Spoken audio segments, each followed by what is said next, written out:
ரொம்ப ஒரு சிறப்பான அமர்வு. இன்னைக்கு நம்முடைய தமிழ் சமூகத்தில் மிக முக்கியமான ஒரு எழுத்தாளராக அடையாளப்படுபவர் எழுத்தாளர் அழகிய பெரியன் அவர்கள். அவர்கள்ட்ட இந்த நேர்காணல் மிக காத்திரமாக இருக்கும் அப்படின்னு நான் நம்புகிறேன். முதல்ல நம்ம வந்து இப்போ சமீபத்தில் வந்த அவருடைய பகடி பாடல் அப்படிங்கிற ஒரு மிக முக்கியமான ஒரு ஒரு தொகுப்பு, படிக பாடலுங்கிற தொகுப்பு. இந்த தொகுப்பில் ஒரு 2 கதை வந்து ரொம்ப முக்கியமான கதை. ஏன்னா நம்ம அங்கேருந்து போயிட்டு நம்ம திரும்பி வருவோம். இப்போ சமகாலத்தில் எழுதின ஒரு 2 கதை.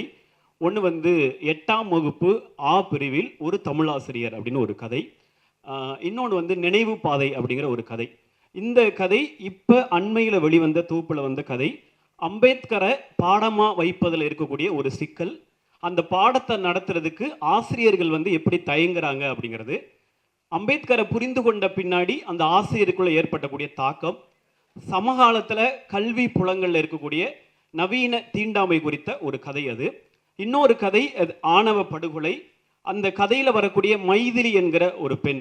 இந்த மைதிலி என்கிற பெண் எல்லாருமே வந்து ஆணவ படுகொலையை கதைகளில் எழுதுவாங்க, பதிவு செய்வாங்க. அது கடந்த மாற்றத்தை பேச மாட்டாங்க. மைதிலி என்ன மாதிரியான மாற்றத்தை அந்த கதைகள் வாயிலாக நிகழ்த்துறாங்க அப்படிங்கிற 2 கதை. இந்த 2 கதை பற்றிய எழுத்தாளர் அழகிய பெரியன் அவர்கள் இதை ஏன் சமகாலத்தில் சொல்ல வேண்டிய தேவை வந்தது அப்படிங்கிறத அவர் பேசணும்னு நினைக்கிறேன். புதிய வாக்கியங்களை எழுதுவதற்கு அழிக்காமல்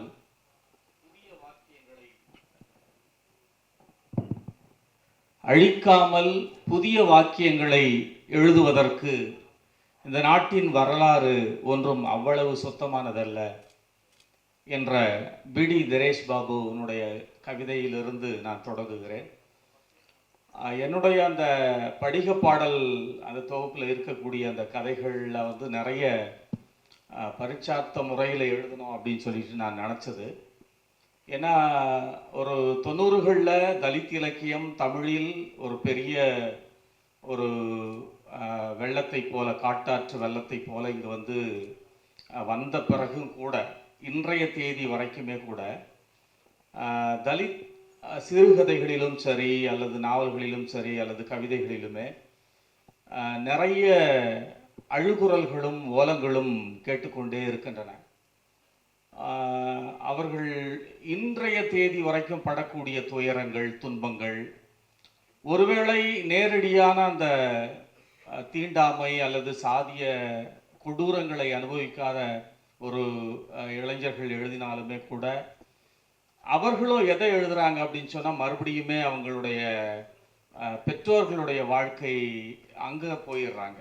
அவர்களுடைய நினைவிலிருந்து அது ஒரு நினைவில் எப்பொழுதுமே அவங்களை தொந்தரவு செய்து கொண்டிருக்கக்கூடிய, அழுத்தி கொண்டே இருக்கக்கூடிய ஒரு துன்பமாகவே அது தொடர்ந்து கொண்டே இருக்கிறது. அதை தான் அவங்க வந்து எழுதிட்டு இருக்காங்க.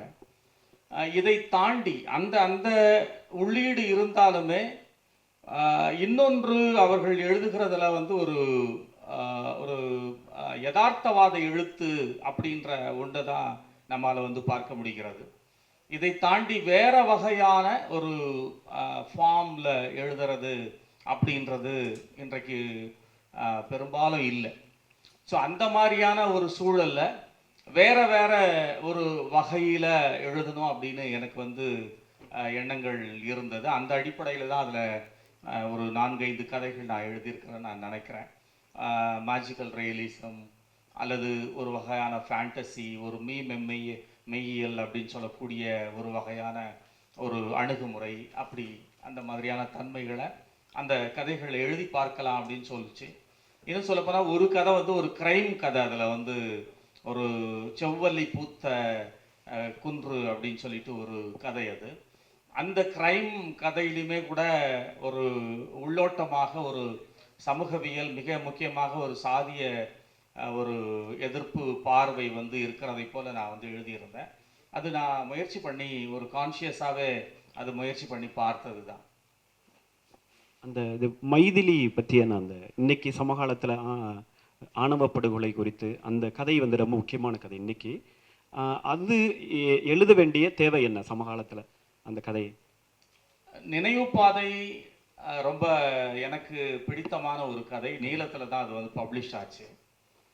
தொடர்ந்து சாதிய வன்கொடுமைகள் நடந்து கொண்டே இருக்கின்றன. அதில் பொதுவாக ஒரு பார்வை இருக்கிறது. என்னென்னா, பெண்ணை வந்து ஒரு எதிராக சித்தரிப்பது, மரணமடைகின்ற தலித் ஆணை ஒரு பரிதாபத்துக்குரிய ஒன்றாக சித்தரிப்பது அப்படின்ற ஒரு போக்கு மட்டுமே தொடர்ந்து இருக்கிறதாக என்னுடைய பார்வையில் நான் பார்க்குறேன். நான் இப்போ இளவரசன் திவ்யாவினுடைய அந்த அந்த காதல் சம்பவங்களை நீங்கள் பார்த்தாலுமே கூட, திவ்யா அந்த நீதிமன்ற படிகளிலிருந்து இறங்கி வருகிற போது அவர்கள் இளவரசனை பார்க்கிற அந்த ஒரு பார்வை இருக்கிறது, அது வந்து பல அர்த்தங்களை கொண்டது. இந்தியாவினுடைய ஒரு வரலாற்றைய கொடூர வரலாற்றைய அந்த பார்வை வீச்சு வந்து உள்ளடக்கி இருக்கிறதாக எனக்கு வந்து தோணுச்சு. ஒரு ஒரு அப்படி ஆனால் அப்படி இல்லை. அவங்க இயல்பாகவே காதல் வயப்பட்டு அப்படி தான் வந்து வாழ்வதற்கு வருகிறார்கள். அப்படி ஒரு இளைஞர்களிடம் இன்றைக்கு பெரிய ஒரு மாற்றம் உருவாகி இருக்கிறது. அந்த அடிப்படையில் ஒரு பெண் வந்து ஒரு ரெவென்யா இதை வந்து எடுத்தால் எப்படி இருக்கும்னு எனக்கு தோணுச்சு. அப்படி உருவான கதை தான் அந்த கதை. இன்னொன்று, தலித்துகள் இந்த சமூகத்தை எப்படி பார்க்கிறார்கள் அப்படின்னு தான் வந்து ஒரு ஃபிக்ஷனை எழுதணுமா அப்படின்றதெல்லாம் எதுவும் கிடையாது.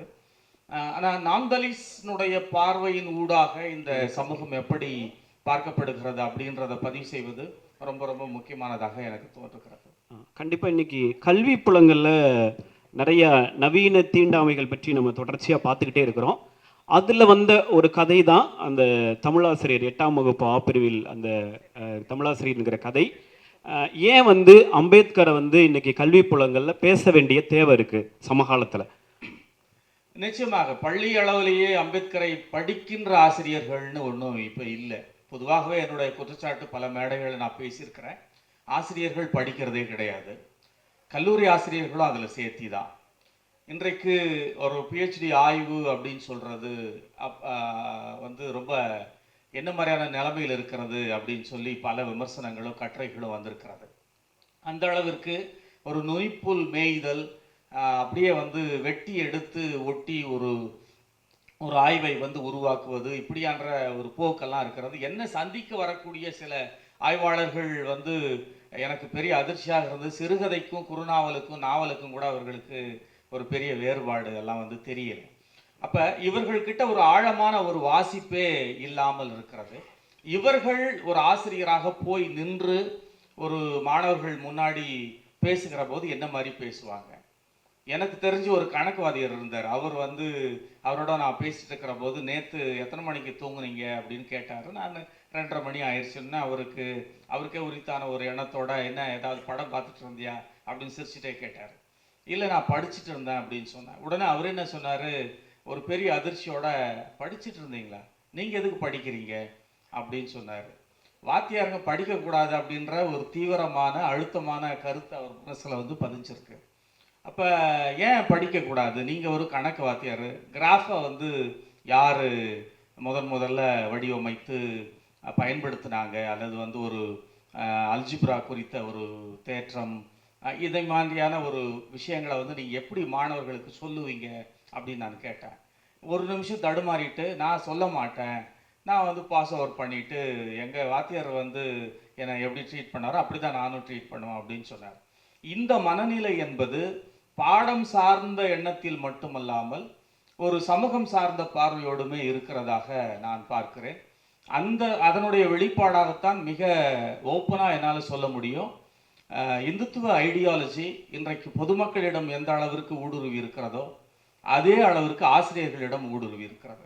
அதனுடைய வெளிப்பாடுகள் தான் இன்றைக்கு பள்ளியிலும் கல்லூரிகளிலும் நமக்கு அறிய வரக்கூடிய மிக கொடூரமான இந்த வன்முறைகள்.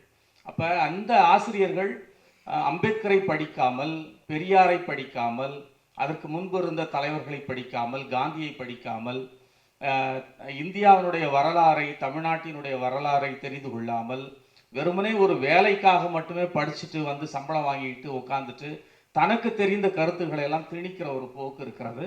இது எனக்கு எப்பவுமே மனசில் இருந்துகிட்டே இருந்தது. அப்போ ஒரு நாள் நான் ஒரு பள்ளியில் உட்காந்துட்டு இருக்கிற போது ஒரு ஆசிரியர் வந்து அந்த பாடத்தை நடத்த தொடங்கினார். எனக்கு வந்து ஒரு ஸ்ட்ரைக் ஆச்சு. ஒரு அம்பேத்கரையே அறியாத, படிக்காத ஒரு நாம்தலித் ஒரு டீச்சர் வந்து இந்த பாடத்தை நடத்தினா அம்பேத்கரை எம்மாதிரியான ஒரு பிம்பத்தோட, சித்திரத்தோட அந்த மாணவர்களிடத்தில் கொண்டு போய் சேர்ப்பார் அப்படின்ற ஒரு கேள்வி எனக்கு உருவாச்சு. அந்த அடிப்படையில் எழுதப்பட்ட ஒரு கதை தான் இது.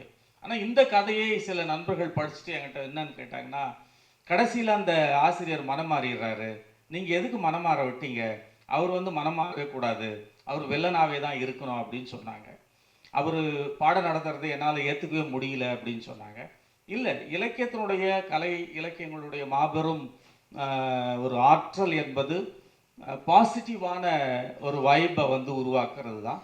அந்த அடிப்படையில் அந்த ஆசிரியர் அம்பேத்கரை நோக்கி போவது போல அந்த கதை இருப்பது எனக்கு ரொம்ப பிடிச்சிருந்தது. அதான் ரொம்ப தேவையானது இன்றைக்கு சமூகத்தில் அப்படின்னு நான் நினைக்கிறேன்.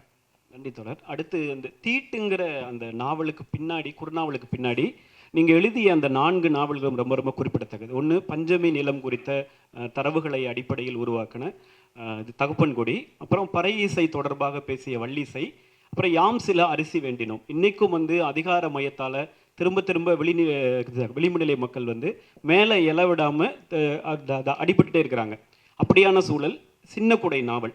இந்த 4 நாவல்கள் ஒரு சமூகத்தில் ஒரு பெரிய அதிர்வை ஏற்படுத்ததாக நம்புகிறோம். அதுக்கான தரவுகள், அதுக்கான கதைக்களங்களை எப்படி நீங்கள் வந்து உருவாக்குனீங்க? பொதுவாக எழுதுறதுல வந்து சில பேர், எனக்கு ஆய்வாளர்கள் அகாடமிக்கில் இருக்கிற சில பேர் வந்து ஒரு வார்த்தையை பயன்படுத்தி இந்த நாவல்களை பற்றி சொன்னாங்க, ஒரு டாக்குமெண்ட் ஃபிக்ஷன் அப்படின்ற மாதிரி. எனக்கே அது வந்து ஏற்புடையதாக இல்லாமல் இருந்தது. ஏன்னா ஒரு எழுத்தாளன் வந்து எழுதுகிறதுன்றது அவனுடைய சொந்த அனுபவத்தில் அவன் அப்சர்வ் பண்ணுறதில், அவன் கேள்விப்படுறதில், இந்த மாதிரியான எல்லாமே சேர்ந்து தான் உருவாக்குறது. அப்படி எனக்கு வந்து ஒரு தீவிரமான பல வகையான அனுபவங்கள் எனக்கு வந்து உண்டு. என்னுடைய அப்பா பீடி தொழில் செய்யக்கூடிய ஒரு தொழிலாளி. அது மட்டும் இல்லாமல் அவர் தோல் பதனிடும் தொழிற்சாலையில் வேலை செஞ்சுட்டு இருந்தார். என்னுடைய தாத்தா வந்து தேங்காய் உரிக்கிற ஒரு தொழிலாளி. அப்போ இப்படி பல வகையான, அப்புறம் நிறைய ஊரில் நான் வந்து சுற்றி இருக்கிறேன். எங்கள் மாவட்டத்தில் நான் சுத்தாத கிராமங்களே கிடையாது. அப்படியான சின்ன சின்ன கிராமங்களில் கூட போய் நான் வந்து பார்க்கறது உண்டு. அங்கே இருக்கக்கூடிய வயதானவர்களோட நான் வந்து நிறைய பேசியிருக்கிறேன். இதை விட ரொம்ப முக்கியமானது, எங்கள் ஊரில் பேரணம்பட்டில் இன்றைக்கு நீங்கள் வந்தீங்கன்னா அங்கே நீங்கள் பறை அடிக்க முடியாது. பறை அடித்தீர்கள் என்றால் உங்களை அவங்க வந்து அடிச்சிருவாங்க. அந்த அளவிற்கு மிக தீவிரமான அழுத்தமான ஒரு ஒரு ஒரு அம்பேத்கரிய பார்வை என்பது அங்கே இருக்குது. ஷெட்யூல் காஸ்ட் ஃபெடரேஷன் உருவாக்கப்பட்ட பிறகு பறை அடிக்கக்கூடாது, சாவுக்கு குழி வெட்ட போகக்கூடாது, அதே போல் சாவு சொல்ல போகக்கூடாது, அப்புறம் மிக முக்கியமாக செத்து போன மாட்டினுடைய கறியை சாப்பிடக்கூடாது அப்படின்னு சொல்கிற இந்த 4 விஷயங்களை வலியுறுத்தி ஒரு பெரிய இயக்கத்தை வட மாவட்டங்களில் உருவாக்குனாங்க. அது தென் மாவட்டங்கள்லையும் பரவியது, ஆய்வாளர்களுக்கு அது தெரியும். இன்றைக்கு காட்டுமன்னார் கோயில் அந்த பேருந்து நிலையத்தில் பறை அடிக்க கூடாது என்ற போராட்டம் நடத்தியதற்காக துப்பாக்கி சூட்டில் இறந்து போன ஒரு தோழருடைய சிலை வந்து வைக்கப்பட்டிருக்கிறது. பாண்டியன் என்கின்ற ஒரு கல்லூரி மாணவருடைய சிலை. இப்படி வந்து வேற ஒரு வரலாறும் இருக்கிறது. இப்போ தலித்துகள் அப்படின்னு சொன்ன உடனே வந்து நம்ம மனசில் வரக்கூடிய ஒரு சித்திரம் என்ன அப்படின்னா, ஒரு பறை அடிக்கக்கூடிய ஒரு சித்திரம் தான்.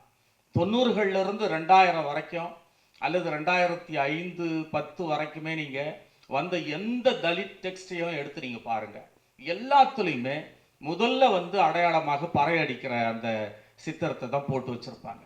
ஆனால் பறை அடிக்கிறது தலித்துகள் எல்லோருமே செய்கிறதில்ல. எனக்கு வந்து பறை அடிக்க தெரியாது, எங்கள் குடும்பத்தில் யாரும் பறை அடிக்க மாட்டாங்க, ஊரில் யாரோ ஒரு ஃபேமிலி அடிப்பாங்க.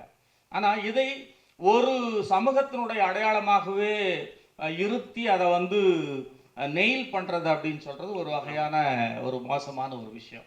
அப்போ வேலை என்பது சாதியோடும் பிணைக்கப்பட்டிருக்கிறது. இதை வந்து தகர்க்கணுன்ற ஒரு எண்ணம் வந்து அன்றைக்கு அவர்களுக்கு இருந்திருக்கிறது. அந்த அனுபவத்தினுடைய அடிப்படையில் நீங்கள் யோசித்து பாருங்கள், அதில் இருக்கக்கூடிய கேரக்டர்ஸ் எல்லாருமே உண்மையானவங்க. பறை அடித்ததனால் ஏற்பட்ட சிக்கலில் வழக்கை சந்தித்து 10 ஆண்டுகள் தலைமறைவாக ஒருவர் இருந்திருக்கிறார். அவர் இன்னுமே கூட உயிரோடு இருக்கிறார் வேலூர் பக்கத்தில். அப்போ இப்படியான இன்னொரு வகையான ஒரு வரலாறும் இங்கே இருக்கிறது. இது என்னன்னு சொன்னால், அந்த எதுவெல்லாம் இழிவு என்று உங்களை வந்து டேக் பண்ணுதோ அந்த டேகை வந்து தூக்கி எறிஞ்சிட்டு நீங்கள் வந்து இண்டிபெண்ட்டாக ஒரு பொது மனிதனாக உங்களை அடையாளப்படுத்தி கொள்ள வேண்டும் என்று அவர்கள் யோசித்ததன் ஒரு விளைவு. இந்த அனுபவமும் என்னுடைய சொந்த அனுபவம் தான். இப்படி பல என்னுடைய பொதுவாக நான் எழுதுவது என்னை உந்துகின்ற ஒரு விஷயம் என்னுடைய சொந்த அனுபவம். அது ரெண்டும் சேர்ந்து தான். அந்த அடிப்படையில் தான் இந்த 4 நாவல்களும் உருவாகி இருக்கிறதாக நான் கருதுகிறேன். அப்புறம் உங்களுடைய படைப்புகளில் பெரும்பாலும் வடார்காடு மாவட்ட அந்த பகுதியோட மக்களுடைய வட்டார வழக்கு சார்ந்த மொழிகள் அதிகமாக அதில் பயன்படுத்தப்பட்டிருக்கு. இதில் தலித் அந்த அகராதி சொல்லகராதியுடைய முக்கியத்துவம் இன்னைக்கு என்ன தேவையாக இருக்கிறது? பிரபஞ்சன் போன்ற நிறைய பேர் வந்து என்கிட்ட இதை பேசுகிற போது, என்னுடைய கதைகளை படிக்கிற போதெல்லாம் வந்து சொல்லுவாங்க ஒரு சொல் அகராதி. ஆனால் அவங்க வந்து தலித் சொல்லகராதின்னு சொல்லலாம். அது ரொம்ப முக்கியம். வட தமிழகத்தினுடைய ஒரு சொல்லகராதி. ஏன்னா நிறைய இப்போ அப்படி உருவாக்கப்பட்டிருக்கிறது. கண்மணி குணசேகரன் ஒரு சொல்லகராதி உருவாக்கி இருக்கிறார். பெருமாள் நடுநாட்டு சொல்லகராதி ஒரு சொல்லகராதி உருவாக்கி இருக்கிறார். இப்படியெல்லாம் ஒரு வழக்கு டயலக்ட் அப்படின்னு சொல்ற அந்த மாதிரியான ஒரு விஷயம். இப்போ ஏகதேசம் வேலூர், இங்க செங்கற்பட்டு, திருவள்ளூர், சென்னை, இது எல்லாமே ஒரு வகையான ஒரு மொழியை பேசக்கூடிய ஒரு பகுதி தான். அப்ப இந்த பகுதியில இருக்கக்கூடிய பழைய சொற்களோட நிறைய உருது, மராத்தி, தெலுங்கு சொற்கள் கலந்திருக்கிறது. நீங்க சொல்றதை நான் ஏத்துக்கிறேன். உண்மையிலேயே சொல் என்பது சில பேருடைய அடையாளத்தையும் அதுல இருத்தி தான் வச்சிருக்கிறதாக நான் வந்து பார்க்கிறேன். நன்னா அலம்பி வச்சிருக்கு அப்படின்னு சொன்னா அது யார் சொல்லுவாங்க அப்படின்றது நமக்கு இயல்பாக தெரிஞ்சிடும். நாம ஏதாவது இயல்பாக பேசுகிற போது இது என்ன சேரி பாஷை அப்படின்னு சொல்ற ஒரு போக்கும் இருக்கு. அப்ப இந்த இந்த தன்மையிலிருந்து விலகி தலித்துகளுக்கென்று ஒரு தனி சொல் முறை, பேச்சு முறை இருக்கிறதா அப்படின்னு சொன்னா, அவங்க ரொம்ப இயல்பாக பேசுறது, அடியோட்டமா பேசுறது, அசலா பேசுறது அப்படின்னு சொல்றது தான் அவங்களுடைய சொல்முறையாக இருக்க முடியும். அதை நிச்சயமாக தொகுப்பதற்கான ஒரு வேலையை செய்யத்தான் வேண்டும் நான் நினைக்கிறேன். இதை பற்றிய சில அவதானிப்புகள் வந்து ரொம்ப தொடக்கத்திலேயே கூட இருந்திருக்கு. இப்ப எல்லாரும் கத்தின்னு சொன்னா தலித்துகள் வந்து வெட்டு கத்தின்னு சொல்லுவாங்க அப்படின்னலாம் சில பேர் ஒவ்வொரு வார்த்தையிலுமே இப்ப ரொம்ப இயல்பா எந்த விதமான ஒரு மறைப்பும் இல்லாம பேசக்கூடிய அப்படியான ஒரு தன்மை அவர்கள்கிட்ட உண்டு. இதை தொகுக்கலாம். நிச்சயமா நிச்சயமா. அடுத்து ரொம்ப முக்கியமான விஷயம்னா, உங்களுடைய படைப்புகள் சில வந்து இப்போ வந்து கண்காணிக்கும் மரணம், வெளுப்பு போன்றது வந்து ஒரு குறும்படமாகவும் திரைப்படமாகவும் சமீபத்தில் காட்சி மொழியாக வருது. இப்படி தலித் கலை அந்த படைப்புகள் சார்ந்த விஷயங்களை ஒரு வெவ்வேறு கலை இலக்கிய வடிவங்களில் காட்சி மொழியாக மாற்ற வேண்டிய இல்லை சமூகத்துக்கு கொடுக்க வேண்டிய சமகால தேவை என்ன? ரொம்ப பெரிய தேவை இருக்கிறது. ஏன்னா இன்னைக்கு இளைஞர்கள் வந்து டெக்ஸ்டை படிக்கிறத விடவும் விஷுவலா பார்க்கின்ற ஒரு போக்கு வந்து அதிகமாக இருக்கு. அப்ப புதிய புதிய ஒரு பார்வையில புதிய கதைகளத்துல நிறைய காட்சி வடிவிலான இதை போன்ற படைப்புகள் உருவாக வேண்டும் அப்படின்னு நான் நினைக்கிறேன். ஒன்று நான் வந்து சொன்னால் அது சரியாக இருக்கும். அதாவது தலித் இலக்கியங்களில் அல்லது தமிழ் இலக்கியங்களில் சித்தரிக்காத பாத்திரங்கள் எல்லாமே திரைப்படங்களில் திரைப்படங்களில் சித்தரிக்கப்பட்டிருக்கின்றன. இதை வந்து யாரும் மறுக்க முடியாது. அப்போ அந்த இப்போ ரஞ்சித் அவர்கள் எடுத்த படம் அல்லது மாரி செல்வராஜ் அவர்கள் எடுத்த படம் அல்லது நாகராஜ் மஞ்சுளே ஃபேண்ட்ரி இந்த மாதிரியான படங்கள்லாம் நீங்கள் பார்த்தீங்க அப்படின்னா, இன்னும் சொல்லப்போனால் இவர்களுக்கும் முன்பாக 95லேயே சிவகாமி அவர்கள் ஊடாக அப்படின்ற ஒரு படம் உருவாக்குனாங்க. தமிழில் வந்து முதல் ஒரு தலித் ஃபிலிம் அப்படின்னு சொன்னால் அவங்க பேரை தான் நம்ம சொல்ல முடியும்னு நான் நினைக்கிறேன். அவங்க அந்த பழங்குடி மக்களை பற்றிய ஒரு பார்வையோடு அந்த படம் வந்து உருவாக்கப்பட்டது. அப்போ இந்த படங்களில் காட்டக்கூடிய அந்த பாத்திரங்கள், சித்தரிப்புகள் எல்லாமே ரொம்பவும் உயிரோட்டமாகவும் ஆற்றல் வாய்ந்ததாகவும் தனித்துவமாகவும் இருக்கிறது. இதை போல நிறைய காட்சி வடிவிலான பிரதிகள் உருவாக வேண்டும் அப்படின்னு சொல்றதுதான் என்னுடைய விருப்பம். அது ரொம்ப காலத்தினுடைய ஒரு தேவை. அப்புறம் உங்களுடைய 2 துக்கம் என்கிற ஒரு கதை வந்து சமூகத்தில் ஒரு பெரிய தாக்கத்தை ஏற்படுத்துச்சு. அந்த கதை உருவான பின்னணி சார்ந்து அதை ஏன் வந்து நீங்கள் அந்த கதைக்குள்ள சொல்ல வேண்டிய அவசியம் ஏன் வந்தது? தமிழ்நாட்டில் வந்து இன்றைக்கு நிறைய தொடர்ந்து அதிகரித்து கொண்டே இருக்கக்கூடிய ஒரு கவலைக்குரிய அல்லது ரொம்ப கோபத்தை தரக்கூடிய ஒரு போக்கு வந்து சாதிய வன்கொடுமைகள். இதை நம்ம பெரியார் மண் அப்படின்னு சொல்கிறதுனாலையோ அல்லது அண்ணாவினுடைய மண் என்று சொல்வதனாலேயோ அல்லது கலைஞர் மண் என்று சொல்வதனாலேயோ இங்கே சாதி இல்லை என்று நம்மால் புரிந்து கொள்ள முடியாது. அப்படி புரிந்து கொள்ளவும் கூடாது. மண்ணுக்கு ஒரு தலைவருடைய பெயரை வைப்பதினாலேயே அங்கு எல்லாமே மாறி விடுகிறது, மாற்றம் வந்து விட்டது என்பது பொருள் அல்ல. தொடர்ந்து நமக்கு தேசிய அளவில் வரக்கூடிய அந்த குற்ற புள்ளி விவரங்களுடைய அடிப்படையில் பார்த்தாலுமே சாதிய வன்கொடுமைகளில் தமிழ்நாடு ஒரு 4 அல்லது 5 இடங்களில் தொடர்ந்து இருந்து கொண்டே வருகிறது. இந்த ஒரு போக்கை நாம் எப்படி பார்ப்பது? அந்த ஒரு தொடர்கின்ற அந்த சாதிய கொடுமையினுடைய ஒரு அம்சம்தான் அந்த கதையில் சொல்லியிருப்பது. திருநாள் கொண்டசேரி என்ற ஒரு கிராமம். அந்த கிராமத்தில் நன்றாக படித்த ஒரு அரசு பணியில் இருக்கிற ஒருவருடைய தந்தை இறந்து விடுகிறார். அங்கே இருக்கக்கூடிய ஒரு வழக்கு என்னன்னு சொன்னால், தலித் மக்கள் இறந்து போனால் அவர்களை சுமந்து கொண்டு பொது பாதையின் வழியாக செல்ல முடியாது. அப்போ அவர் என்ன நினைக்கிறார், என்னுடைய அப்பா அவருடைய உடல் பொது பாதையின் வழியாகத்தான் போக வேண்டும் அப்படின்னு நினைக்கிறாரு. 3-4 நாட்கள் அந்த பிணம் வீட்டிலேயே காத்து கொண்டிருக்கிறது. நீதிமன்றத்திற்கு போய் அவர் ஒரு தீர்ப்பு வாங்கி கொண்டு வருகிறார். ஆனால் காவல்துறையும் அங்கே இருக்கக்கூடிய சாதி இந்துக்களும் இணைந்து கொண்டு வழக்கமாக அந்த பிணத்தை எப்படி எரிப்பார்களோ கொண்டு போவார்களோ அப்படி தான் அதை கொண்டு போயிருக்கிறாங்க.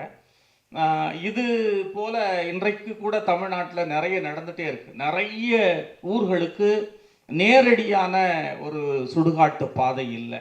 ஒன்று, இன்றைக்குமே ஊரும் சேரியும் எப்படி இருக்கிறதோ அதே போல தான் தலித் சுடுகாடு தனியாகவும் சாதி இந்துக்களின் சுடுகாடு தனியாகவும் இருக்கிறது.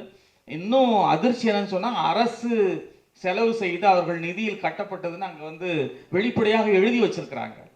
இதை யாராவது ஒரு வழக்கு மன்றத்துக்கு போய் கூட ஒருத்தர் வழக்கு போடலான்னு நான் நினைக்கிறேன். இன்னொன்று, பேராசிரியர் இளங்கோவன் அவர்கள் ஆர்டிஐயில் ஒரு விண்ணப்பம் போட்டு தமிழ்நாடு முழுக்க இருக்கக்கூடிய தரவுகளை வாங்கினார். அது ரொம்ப முக்கியமான ஒரு ஃபேக்ட் கிடைச்சது. என்னென்னா, தமிழ்நாட்டில் ஊராட்சிகளில் கட்டப்படக்கூடிய சமுதாய கூடங்கள், அப்புறம் ஒவ்வொரு கிராமங்களிலும் கட்டக்கூடிய பேருந்து நிறுத்தங்கள், மருத்துவமனைகள் எல்லாமே சாதி இந்துக்கள் வசிக்கக்கூடிய பகுதியில் தான் இருக்கிறது. ரேஷன் கார்டு எங்கே இருக்குது? சாதி இந்து வசிக்கக்கூடிய பகுதியில். சமுதாய கூடம் எங்கே இருக்குது? அங்கே. மேல் நிலை நீர்த்தேக்க தொட்டி எங்கே இருக்குது? அதுவும் அவங்க இருக்கக்கூடிய பகுதியில். இப்படி எல்லாமே இதுக்கு என்ன சொல்கிறாங்க அவங்கன்னா, பொது அப்படின்னு சொல்கிறாங்க. இது ஒரு பொதுவான, அப்போ சாதி இந்துக்கள் மத்தியில் கட்டப்படக்கூடிய கட்டிடங்கள் பொதுவானவை, அங்கு உருவாக்கக்கூடிய இன்ஃப்ராஸ்ட்ரக்சர்ஸ் பொதுவானவை. தலித் மக்கள் வாழக்கூடிய பகுதியில் இருக்கக்கூடிய இந்த மாதிரியான அரசு கட்டிடங்கள் தனியானவை. அப்படின்னா தலித் மக்கள் ஏலியன்களா, இந்த நாட்டிற்கு அந்நியமானவர்களா, எங்கிருந்து அவங்க வந்தாங்க? ஒருவேளை கைபர் போலன் கணவாய் வழியாக வந்துட்டாங்களா இவங்களும்? இப்படியான கேள்விகளெல்லாம் நமக்கு இருக்கு. அப்போ இந்த கேள்விகளை ஒரு கதையாக மாற்றுகிற ஒரு எண்ணம் எனக்கு இருந்தது. அதனுடைய வெளிப்பாடு தான் அந்த கதை. அதே மாதிரி அண்மையில் உங்களுடைய கட்டுரை தொகுப்பு அன்லிமிட்டெட் காலம் என்கிறத, அது சமகால நிகழ்வுகள் குறித்த விமர்சன கட்டுரைகள். அது சமகாலத்தை இப்படியாக சமூக நிகழ்வுகளை விமர்சனமாக கட்டுரையாக எழுத வேண்டிய தேவை என்ன?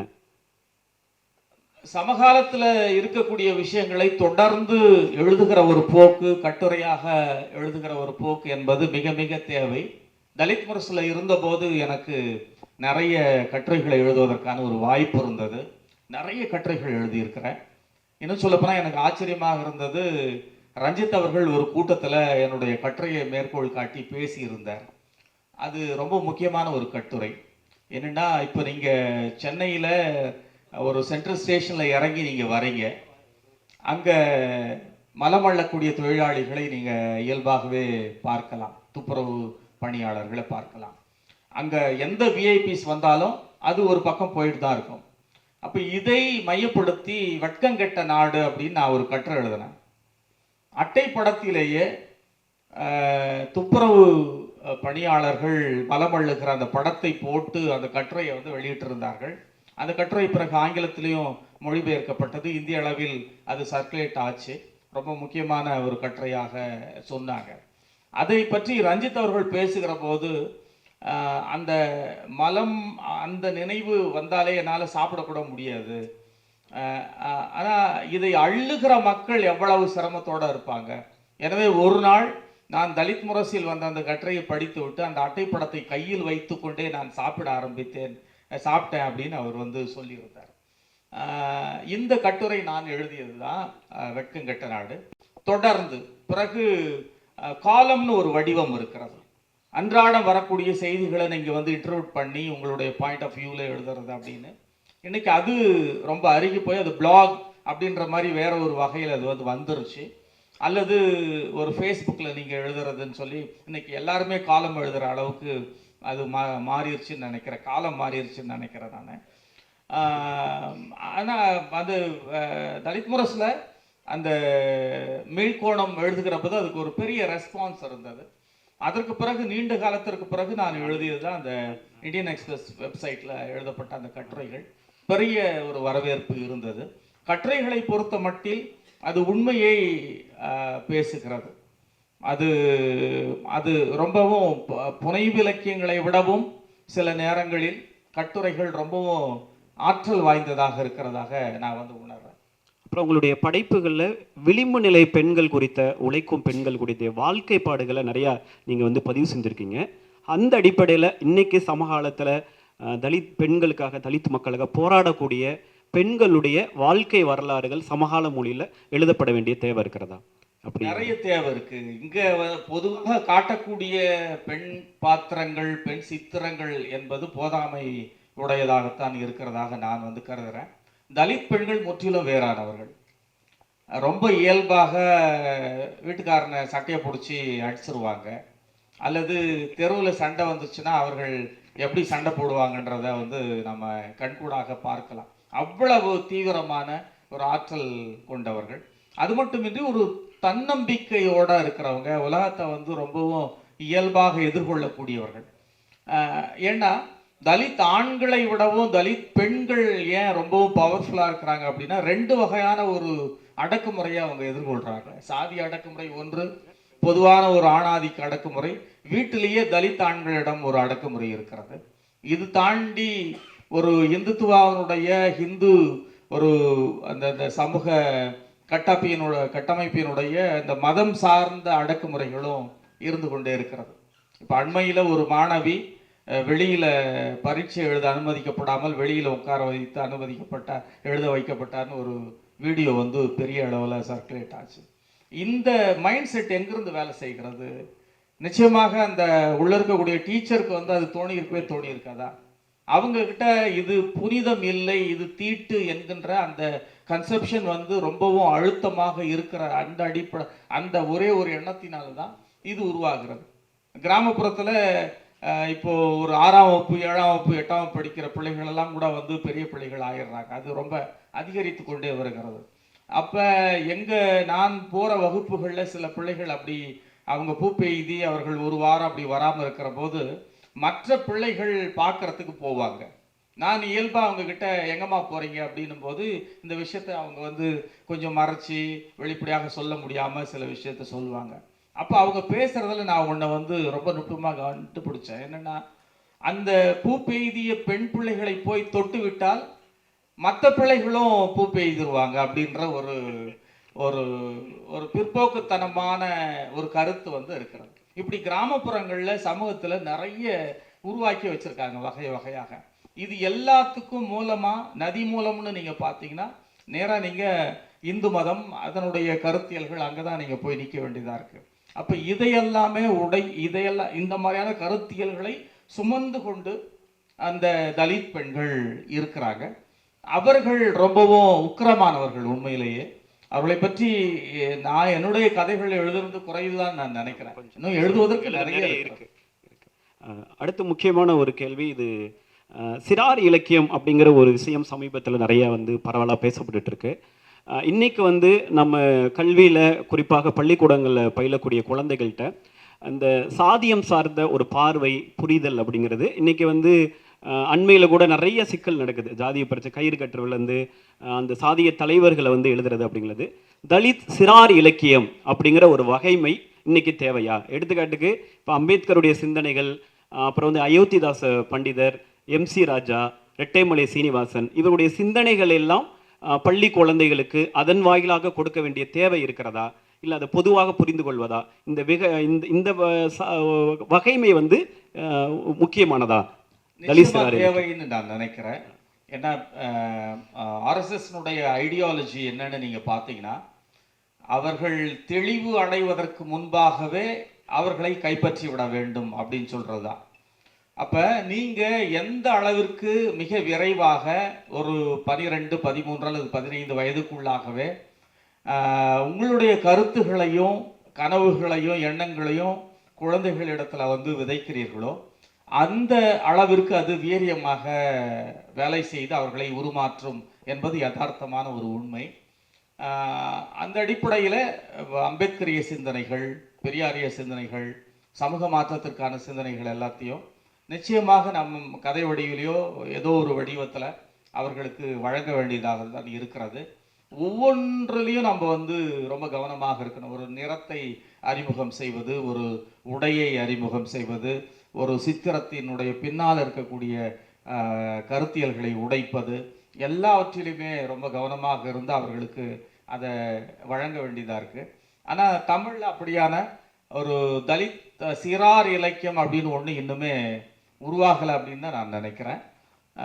அது பெரிய தேவை இருக்கிறான். கண்டிப்பாக, நிச்சயம். 90களிலிருந்து 2025 வரைக்குமான தலித் இலக்கிய படைப்புகளில் போதாமைகளாக ஏதாவது இருக்கா அப்படின்னு ஏதாவது நீங்கள் கருதுறீங்களா? போதாமைகள் அப்படின்னு இல்லை, தீவிரமாக ஒரு 35 ஆண்டுகள், இப்போ 90களில் தான் தலித் இலக்கியம் உருவானதா அப்படின்ற கேள்வியும் கூட நமக்கு வந்து இன்னொன்று இருக்கிறது. அதற்கு முன்பாகவே நிறைய பேர் எழுதியிருக்கிறாங்க. அயோத்திதாச பண்டிதர், ரெட்டைமலை சீனிவாசன், MC ராஜா குழந்தை பாடல்கள்லாம் கூட எழுதியிருக்கிறாரு அப்படின்னு வந்து சொல்கிறாங்க. அப்போ இதை போல நிறைய எழுதப்பட்டிருக்கிறது. தலித்துகள் என்று தலித் என்று அறியப்படாத பல ஆளுமைகள் கூட, அவர்கள் தங்களை வந்து வெளிப்படுத்திக்காமல் இருந்த ஆளுமைகள் கூட, இப்போ தமிழ் ஒளி இவர்களுடைய எழுத்துக்கள் எல்லாமே நம்ம வந்து ரொம்ப கவனமாக பார்க்கலாம். 90களுக்கு முன்பாகவே சிவகாமியினுடைய பழையன கழிதலும் நாவல் வந்தது. பூமணியினுடைய நாவல் பிறகு 90களுக்கு முன்பாகவே வந்தது. 1979 நான் நினைக்கிறேன் அந்த ஆண்டு வெளியானது. அப்போ இந்த ஒரு பார்வையோடு அவர்கள் எழுதலை, ஒரு தலித் இலக்கியம் அப்படின்ற பார்வையோடு எழுதலை, இலக்கியம் என்ற பார்வையில் அதை அணுகி எழுதியிருக்கிறார்கள். ஆனால் 90களுக்கு பிறகு நிறைய எழுத வந்தார்கள். அதற்கு பிறகு இன்னை வரைக்குமே வந்து எழுதிட்டு இருக்காங்க. இதில் மீண்டும் மீண்டும் நான் என்னுடைய அந்த உரையில் தொடக்கத்தில் சொன்னதை போலவே ஒரே வகையான ரிப்பீட்டட் நெரேஷன்ஸும் ரிப்பீட்டட் ஒரு வகையான ஃபார்மும் தான் நம்மால் வந்து பார்க்க முடிகிறது. அப்புறம் தலித்துகள் செய்யக்கூடிய, தலித் மக்கள் செய்யக்கூடிய பல வகையான வேலைகள் இருக்குது. அவர்கள் வாழக்கூடிய பல வகையான நிலப்பரப்புகள் இருக்குது. நகர் சார்ந்த தலித் மக்களுடைய அனுபவங்கள் இன்னுமே கூட தீவிரமாக வீரியமாக பதிவாகவில்லை. கரண் கார்கி சில நாவல்கள் எழுதியிருக்கிறார். ஆனால் ஒரு ஒரு ஒரு டிப்பிக்கலான ஒரு நகர் சார்ந்த ஒரு வாழ்க்கை. சிவகாமி IAS இருந்தபோது எங்கள் ஊரில் நடந்த ஒரு சம்பவம். அவங்க எங்கள் ஊரில் BDO ஆஃபீஸ்க்கு வந்து விசிட்டுக்கு வராங்க. அப்போ அவங்க கலெக்டராக இருந்தவங்க. அவங்க போன பிறகு பின்னாடி வந்து ஒரு கமெண்ட் வந்திருக்கு, போயிட்டலாம் அந்த பரட்சி அப்படின்னு சொன்னாங்களாம். அப்போ இதை வந்து அவங்க பதிவு செய்திருக்கிறாங்க, பேசியிருக்கிறாங்க, என்கிட்டையும் வந்து சொல்லியிருக்கிறாங்க. வேலூரில் அவங்க கலெக்டராக இருந்தாங்க, எங்கள் மாவட்டத்தில் அவங்க கலெக்டராக இருந்தாங்க. அதை அடிப்படையாக வைத்து ஒரு நாவல் அவங்க ஒரு வரலாற்றுக்கு முன்னும் வரலாற்றுக்கு பின்னும் என்று உண்மைக்கு பின்னும் என்று நான் நினைக்கிறேன். உயிர்மை போட்டு அது ஒன்று எழுதியிருந்தாங்க. ஒரு பணித்தளங்களில் வேலை செய்யக்கூடிய இடங்களில் தலித்துகள் எதிர்கொள்ளக்கூடிய அந்த விஷயங்கள் இப்படி நிறைய, அல்லது ஒரு வெளிநாட்டில் ஒரு தலித் இருந்தால் எப்படி இருப்பார், அவருடைய அனுபவங்கள் என்ன, இப்படி நிறைய வகை சார்ந்த அனுபவங்கள் வந்து பதிவாக வேண்டும். இன்னைய வரைக்குமே நீங்கள் பார்த்தீங்கன்னா திரும்ப திரும்ப ஒரு விவசாயம் சார்ந்த ஒரு கிராமம் சார்ந்த அந்த மக்களுடைய தலித் மக்களுடைய அனுபவங்கள் தான் அதில் தொடர்ந்து பதிவாகிறது. இது நிச்சயமாக எழுதப்படணும் அப்படின்னு நான் நினைக்கிறேன். அதே மாதிரி நிறைய இன்னைக்கு தலித் தன் வரலாறுகள் சமகாலத்தில் மக்கள் மொழியில் எழுதப்பட வேண்டிய தேவை என்ன? தன் வரலாறுகள் நிறைய எழுதப்பட வேண்டும். தமிழில் ஒரு வகையான மனத்தடை இருக்கிறதாக எனக்கு தோணுது. ஒப்பீட்டளவில் மராத்தி, கன்னடம் அந்த தன் வரலாற்று நூல்களை நீங்கள் ஒப்பிட்டீங்கன்னா தமிழில் தன் வரலாற்று நூல்கள்னே ஒன்றுமே இல்லை. அது ரொம்ப ரொம்ப ஏன்னா இங்கே வந்து ஒரு உயர்வு நவிர்ச்சி, ஒரு பார்வை, ஒருவேளை அதுக்கு திராவிட இயக்கத்தினுடைய பங்களிப்பு பெருசாக இருக்குமோ அப்படின்னு கூட நான் வந்து நினைக்கிறேன். அப்படியான ஒரு எண்ணம் இருக்கிறது. எல்லாமே இங்கே வந்து சரியாயிருச்சு அப்படின்ற ஒரு எண்ணம். அதை உடைச்சிட்டு வெளியே வந்து தன் வரலாறுகள் நிறைய எழுதப்பட வேண்டும். உண்மையிலேயே தன் வரலாறுகள் தான் இந்த சமூகத்தை தோலுரிக்கின்றன. இந்த சமூகத்தினுடைய ஒரு குறுக்கு வெட்டு, ஒரு கிராஸ் செக்ஷன் வந்து நீங்கள் எதன் வழியாக பார்க்க முடியும் அப்படின்னா தன் வரலாறுகள் வழியாகத்தான் நீங்கள் வந்து பார்க்க முடியும். நீங்கள் உச்சாலியா, உப்பாரா, ஜூதான் இதை போன்ற மராத்தியிலிருந்து வந்த நிறைய தன் வரலாறுகள், இந்த தன் வரலாறுகளை படிக்கிற போது இந்தியாவினுடைய ஒரு அவலமான மக்களுடைய வாழ்க்கை என்பதை உங்களால் வந்து புரிஞ்சிக்க முடியும். அப்படி தமிழில் தன் வரலாறுகள் நிச்சயமாக எழுதப்பட வேண்டும் என்பது என்னுடைய எண்ணம். இந்த இறுதி கேள்வி தோழர், தாங்கள் சமகாலத்தில் புதிய உள்ளீடாக நவீன மொழிகளில் இந்த காலகட்டத்தில் ஏதாவது எழுத வேண்டியவைகளாக நீங்கள் கருதுபவை என்ன? ஒரே ஒரு பதில் தான் இதுக்கு சொல்ல முடியும். என்னென்னா, நான் இருக்கக்கூடிய ஏரியாவில் நான் நல்ல ஒரு பெரிய மாடி வீடு கட்டியிருக்கேன். இன்னும் சொல்லப்போனால் என்னால் ஒரு கார் வாங்கிக்க முடியும். கை நிறைய நான் சம்பாதிக்கிறேன். ரொம்ப புகழ்பெற்ற ஒரு மனிதனாக இருக்கிறேன். ஆனால் இன்னுமே எங்கள் வீட்டில் இருந்து ஒரு டீ வாங்கி குடிக்கிறதுக்கு கூட தயங்குகிற, மறுக்கிற ஆட்கள் எல்லாமே கிராமப்புறங்களில் இருக்கிறாங்க, எங்கள் பகுதியிலேயே இருக்கிறாங்க. அந்த மனிதர்களுக்கு போய் சேருகிற வரைக்கும் நான் எழுத வேண்டும், எல்லாரும் எழுதி கொண்டே இருக்க வேண்டும் அப்படின்னு நான் நினைக்கிறேன். இதுதான் என்னுடைய எண்ணம். நவீனம், புதிய உள்ளீடு அப்படின்றது தான் என்ன அப்படின்னா மொழியில் இல்லை. நீங்கள் எப்போ இதுவரைக்கும் பேசப்படாத ஒன்றை பேச தொடங்குகிறீர்களோ அப்போவே அது வந்து புதுசாக மாறிடுது. அப்போ 90கள்லேயே ஒரு புதிய உள்ளீடு தலித் இலக்கியத்தில் உருவாயிருச்சு. அதற்கு பிறகு புதிய மொழி இயல்பாகவே கை கூடிருச்சு. அதை இன்னும் காத்திரமாக தொடர்ந்து பயன்படுத்த வேண்டும் அப்படின்றது தான் என்னுடைய எண்ணம். இன்றைக்கு நிறைய தம்பிமார்கள் அதை பயன்படுத்திட்டு இருக்கிறாங்க. தீவிரமாக எழுத வேண்டும். குறிப்பாக தலித் பெண்கள் நிறைய எழுத வேண்டும் என்பது என்னுடைய விருப்பம். இறுதியாக என்னுடைய ஒரே ஒரு கவிதை, அதை மட்டும் படித்து நிறைவு செய்கிறேன். சொல் தச்சன் நான், உனக்கென ஒரு சொல்லை இழைக்கிறேன். சொற்கொல்லன் நான், உனக்கென ஒரு அட்சரம் செய்கிறேன். மொழி குயவன் நான், உனக்கென ஒரு வார்த்தை வணைகிறேன். மொழியுழவன் நான், உனக்கென சில சொற்கள் பயிரிடுகிறேன். சொல்லை பதமாக்கும் தோற்கலைஞன் நான், உனக்கென புதிய உள்ளீடுடன் மொழியை தைக்கிறேன். நன்றி. நன்றி, வணக்கம் தோழர். நன்றி. ஒரு செறிவான ஒரு அமர்வை நிகழ்த்திய இதில் பங்கேற்ற எழுத்தாளர் அழகி பிரேமன் அவர்களுக்கும் பேராசிரியர் பி பாலசுப்ரமணியம் அவர்களுக்கும் எங்களுடைய நன்றி. அடுத்ததாக எழுத்தாளர் அழகி பிரேமன் அவர்களுக்கு சிறப்பு செய்வதற்காக எழுத்தாளர் கரண் கார்கி அவர்களை அன்புடன் மேடைக்கு அழைக்கிறோம்.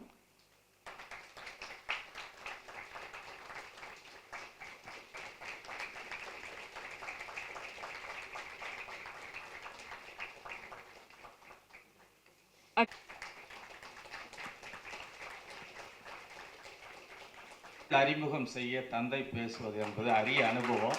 அது இன்னைக்கு எனக்கு கிடைச்சது. நன்றி.